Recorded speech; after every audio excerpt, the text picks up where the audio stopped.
목이 마르다라는 것은 인간의 가장 기본적인 욕구입니다. 사람은 물을 마시지 않고는 살아갈 수가 없습니다. 인체의 50%에서 75%는 수분으로 구성되어 있습니다. 이와 마찬가지로 소금에 포함되는 나트륨이나 미네랄도 인체에 있어 빠뜨릴 수 없는 영양소이죠. 예전부터 몸에 좋다는 단식 방법 중에서 물과 소금으로 며칠을 보내는 방법이 있는데, 이는 극단적으로 말하자면 가장 미니멀한 식생활 형태입니다.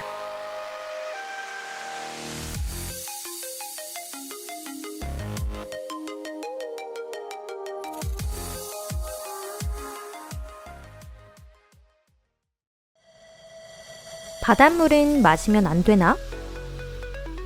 여기서 한 가지 가설을 추측해 볼 수 있게 됩니다. 물과 소금이 인체 유지의 최소 단위라면 바닷물이야말로 최고의 음료가 아닐까? 감염을 호소하며 물을 돈 주고 사 먹는 것은 바보 같은 짓이 아닐까? 라고 말이죠. 지구 총 면적에서 바다의 비율은 70%가 넘기 때문에 조금만 걸어서 바다에 가면 돈도 들이지 않고 무제한으로 마음껏 마실 수 있습니다.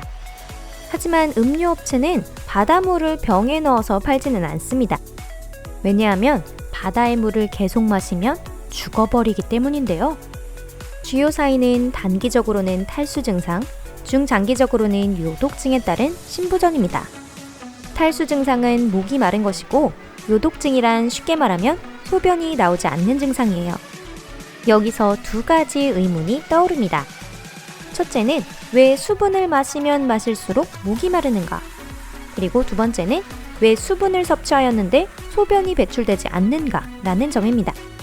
더 최대의 모순은 왜 살기 위한 필수 성분을 취하고 있음에도 불구하고 반대로 이것이 수명을 단축시키는 것인가? 라는 점입니다. 바닷물을 계속 마시면 죽는다는 것은 분명한 사실인데요. 그럼 단식으로의 섭취 방법은 완전히 틀린 공식일까요? 인간이 소금과 물만 있으면 살 수 있다는 것은 거짓말일까요? 답은 그렇지 않습니다.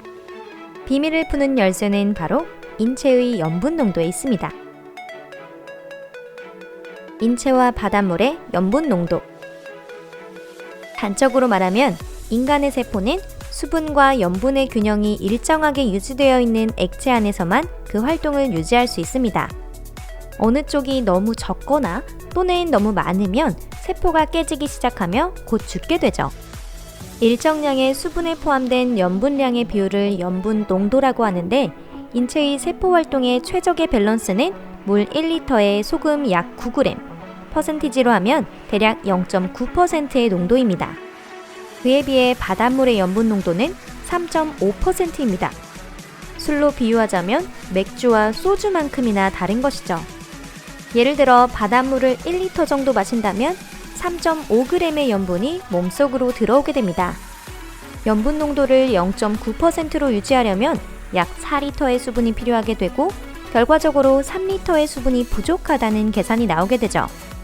수분이 모자라면 뇌는 물을 더 달라는 사인을 보냅니다. 이것이 바로 바닷물을 마시면 마실수록 목이 더 마르게 되는 이유예요. 또한 몸속에 있는 염분 농도의 균형이 깨지며 탈수 증상을 유발하게 됩니다. 어지럼증, 구토증, 전신 탄력감 등의 증세가 나타나며 손발의 떨림, 호흡곤란, 환각 증상 등을 거쳐 최종적으로는 사망에 이르는 것이죠. 또한 소변은 과다한 수분과 함께 노폐물을 몸 밖으로 배출하는 기능을 가지고 있는데요.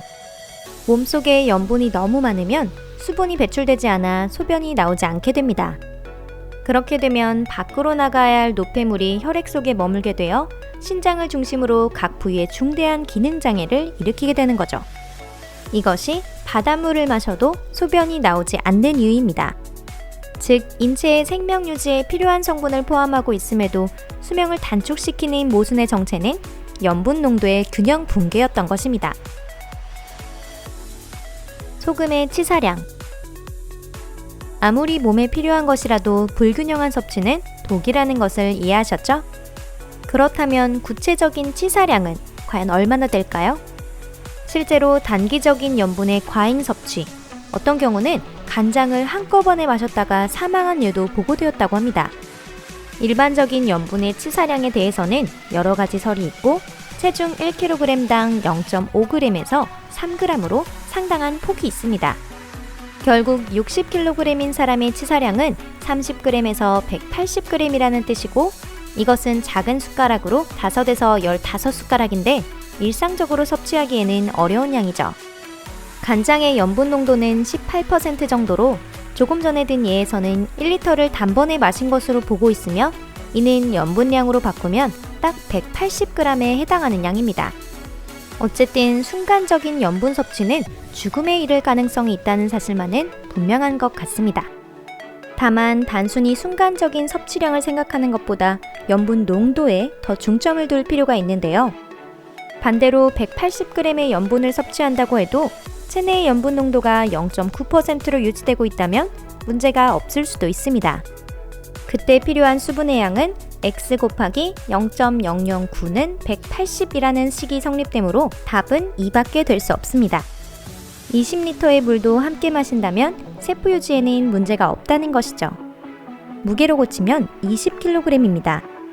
하지만 그렇게 되면 60kg인 사람이 80kg이 돼서 반대로 그것이 죽음의 원인이 될 수도 있을 것 같네요. 역시 바닷물이란 어떻게 해도 마실 수 없는 걸까요? 바닷물을 올바르게 마시는 법. 해수욕 도중에 조류에 휩쓸려 무인도에 도착했다고 예를 들어 볼게요. 가까운 곳에 배의 흔적도 없고 어떻게든 연명하고 싶지만 주위에는 바닷물밖에 없는 상황이라고 하겠습니다.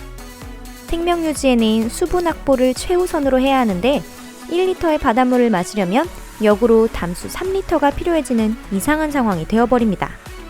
초등학교 때 과학 수업에서 바닷물을 증류하면 소금을 추출할 수 있다고 배웠죠? 이번에는 완전 반대의 상황이기 때문에 이 방법은 사용할 수 없습니다. 바닷물에 탄산을 넣어 청량감을 더해보면 어떨까요? 위의 증상에 더해 골다공증까지 얻게 될 위험이 있습니다. 말도 안 되지만 설탕을 넣어본다면 어떨까요? 염분에 더해 당분 과잉 섭취로 죽음을 더 앞당기게 됩니다. 이것은 다시 말해 역설입니다. 어떻게든 바닷물을 마실 수 없을까요? 가장 간단한 방법은 물과 소금의 끓는 점의 차이를 이용하는 방법이 있습니다. 큰 냄비에 바닷물을 넣고 가운데에 컵을 두고 수건을 빈틈없이 덮어줍니다. 모닥불로 냄비 바닥을 데우면 수분이 먼저 기화하기 시작합니다. 기화된 수분은 수건으로 흡수되고 냄비 안의 온도가 내려가면 다시 액상화하여 수건의 물살을 따라 가운데 컵에 맑은 물이 고이게 됩니다. 다만 이 방법의 문제는 냄비가 무인도에 떨어져 있어야 하고 컵도 떨어져 있어야 되고 대량의 나무도 있어야 하며 불도 필요하고 결과적으로 소량의 식수밖에 확보할 수 없기 때문에 상당한 인내력을 요하는 방법입니다. 물의 공포. 디톡스라는 것을 아시나요? 디톡스란 해독을 뜻하며 체내에 쌓인 노폐물이나 불필요한 물질을 몸 밖으로 배출하는 것인데요. 이때 중요한 것이 바로 수분이고 좋은 물을 마시고 몸의 대사를 촉진하여 젊음과 건강을 유지하는 것이 디톡스의 목적입니다. 좋은 일밖에 없는 것 같지만 이때 주의해야 할 것이 바로 물 중독 증세인데요. 수분만 과잉 섭취할 경우 지금까지와는 반대로 체내의 염분 농도가 상대적으로 낮아지면서 저나트륨 혈증을 일으킬 위험이 있습니다. 물 중독의 주된 증상은 두통이나 구토, 피로감, 나아가서는 정신적으로 불안정해지며 이런 신경 손상이 축적되면 사망에 이를 수도 있습니다.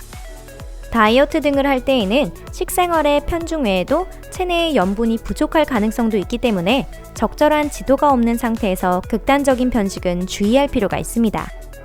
여기서부터는 완전히 추측이지만 옛날부터 싫은 사람이 돌아간 뒤엔 소금을 뿌린다라는 풍습이 있는데요. 언제나 신경질적인 사람은 주위에 나쁜 영향을 주니 소금이라도 핥아서 염분 농도를 맞춰라 라는 의미가 아니었을까요? 단순한 추측입니다. 아무튼 균형은 생각해볼 문제네요. 여러분, 오늘 영상은 여기까지입니다. 어떠셨나요? 이번에는 바닷물을 마시면 어떻게 될까라는 주제로 인체에 미치는 영향이나 바닷물을 마시는 방법, 물이 인체에 주는 영향까지도 함께 알아보았습니다. 이로써 두 가지 확신할 수 있는 것은 어떤 것이든 과잉 섭취는 좋지 않다는 것, 그리고 해수욕장에 갈 때는 설사 수영복은 있더라도 큰 냄비와 컵은 반드시 가져가야 한다는 것입니다. 그럼 안녕히 계세요. 우린 다음 영상에서 만나요.